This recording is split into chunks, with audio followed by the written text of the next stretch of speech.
The Fantastic Four was a fantastic flop, and the first steps were Backsteps. 2 points about the Fantastic Four movie. One, the first one, this was not a Fantastic Four movie. It was an Incredibles movie. You remember that movie that came out from Pixar a number of years ago, The Incredibles 1 and 2? It was obviously a homage or ripoff of the Fantastic Four. This is the same company, so they use the Incredibles pattern for this. You're just watching an Incredibles movie. The second one is Disney cannot do family films. Disney, Hollywood, that whole area cannot do family films for the same way cannot do a good Fantastic Four movie, and can't do these like family films the same way they can't do a Lost in Space movie. That's because Hollywood does not understand how functional families work. You understand with Hollywood, their career, it's a very time-consuming career. You're away filming locations, memorizing, you have your press, your fan base, and getting two careers, it just does not mesh out. Some people can make it work. I'm glad they can make it work, but just the whole Hollywood mindset is not conducive to having understanding how functional families work. And in the case of the Fantastic Four and Lost in Space, these are the reason why they worked, because they were functional families. They did have disagreements, but both with the Fantastic Four and Lost in Space, these are at the core functional families, which something Hollywood does not understand. And this was pointed out years ago with Michael Medved's book, Hollywood versus America. So the second thing, back to the Fantastic Four actually being an Incredibles movie.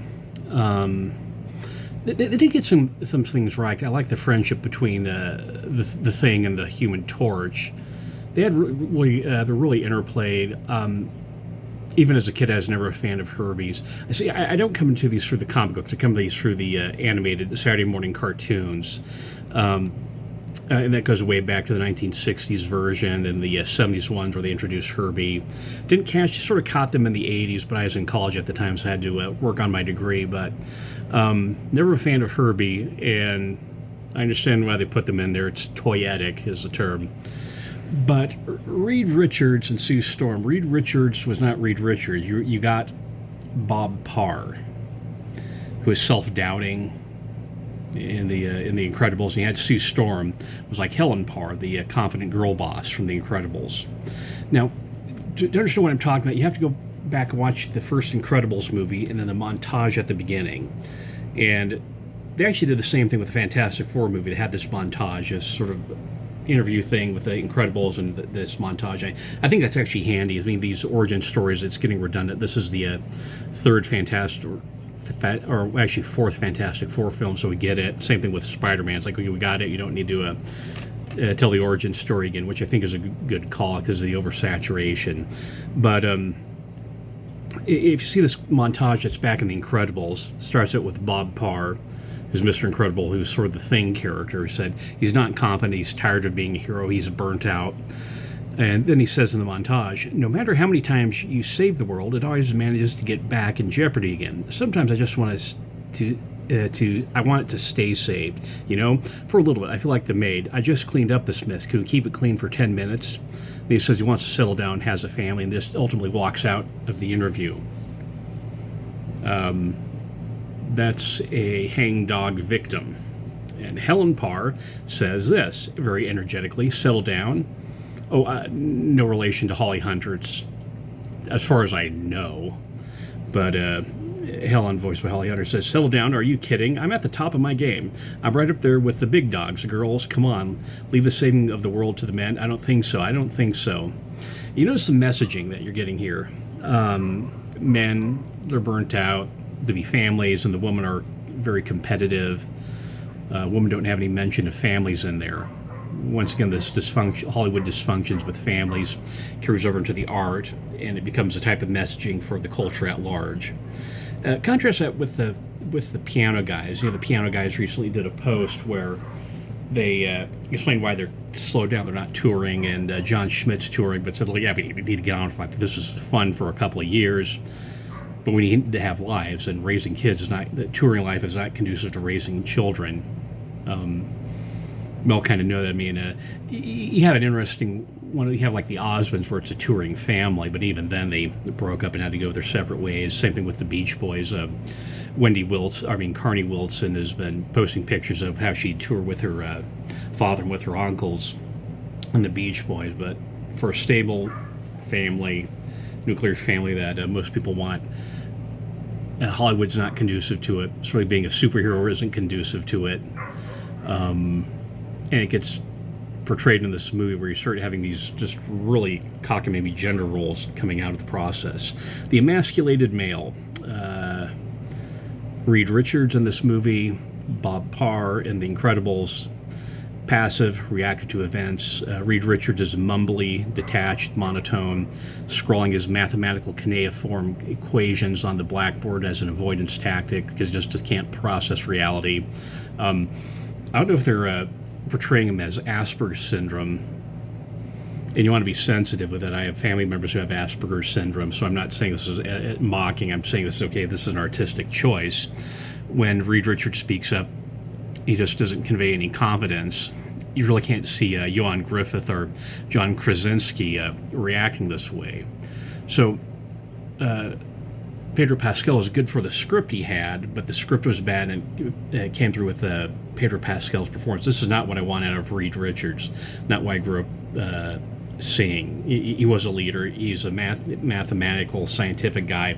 He also had the leadership qualities. On the other hand, with Sue Storm, and it's her flight suit says Storm, not Richards, so she's not adopting her husband's name.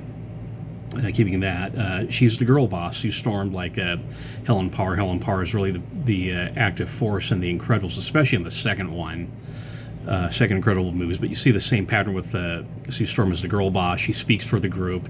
Pay attention. When there's a danger, she's the one who always speaks up. She's the one who's leader. She's the first one to vocalize things. She has the confidence and assurance needed to carry people through. She co-pilots the ship that Reed Richards designed. The Freedom Foundation. In the comics, Reed Richards set it up, not Sue Storm. And you have Sue Storm. That's interesting, is that you have the Fantastic Four, but she apparently has enough time, no children, but enough time to run the Freedom Foundation, which is sort of a parallel United Nations organization that brings world peace all on her own, with Reed Richards just monotone scrolling stuff. And that bothers me, is that some of the things that were Reed Richards things got parsed out to Sue Storm, but also with Johnny Storm, that translation. Johnny Storm in the comics would never be able to translate that. But it feels like, I'm going to use this loaded term, stolen valor.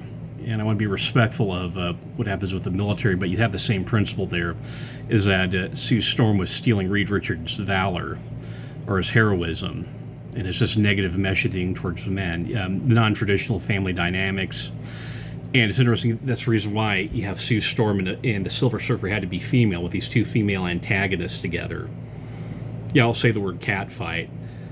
But it worked for the dynamic, but that's the thing, if you had Reed Richards, you could have a male Silver Surfer, but since Sue Storm is controlling things, you have a female Silver Surfer. So for me, it didn't work. It actually felt bland. I mean, I've been watching superhero movies since 1978 with Christopher Reeve's Superman. So people use the first X-Men movie back in was it 2000, 2001 as the 2000 as the Stargate, quarter of a century. Mine goes back a little bit further with Superman, but yeah, there is saturation. It's just kind of bland. I wasn't emotionally attached to this. It just didn't click for me. Didn't work for me. The the anti-male sexual dynamics didn't work for me.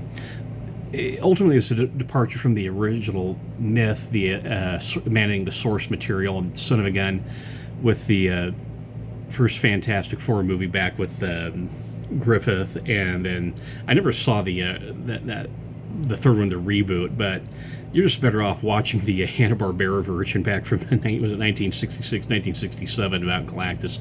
They got it right. So Fantastic Four didn't work for me, but I have solid reasons. This wasn't a Fantastic Four movie. This was an Incredibles movie. Remember, Disney owns both properties now, these competitive properties. And Son of Gun, there could be a crossover. The Incredibles meet the Fantastic Four. but also the um,